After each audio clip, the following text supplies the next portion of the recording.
போயிருக்கிறதா? சபிக்கப்பட்ட வாழ்க்கை வாழ்ந்து கொண்டிருக்கிறீங்களா? ஆண்டவர் துளிர செய்கிற தேவனாக இருக்கிறார்.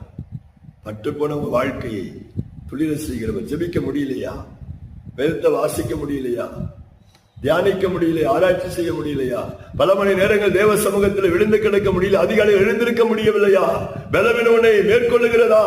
நீ பலவீனத்தை மேற்கொள்ள வேண்டும், தூக்கத்தை மேற்கொள்ள வேண்டும். ஆண்டுடைய பாரம் இருக்கும் என்று சொன்னால் தேவ சமூகத்திலே தூங்காமல் உறங்காமல் விழித்திருந்த நம்மால் ஜெபிக்க முடியும். தேவ பாரத்தை உணர்கிறவன் தான் வளர்ச்சி அடைகிறவன். தேவ பாரத்தை அறிந்து ஜெபிக்கிறவன் தான் வளர்ச்சி அடைந்தவன். ஆவிக்குரிய வளர்ச்சி அதுதான்.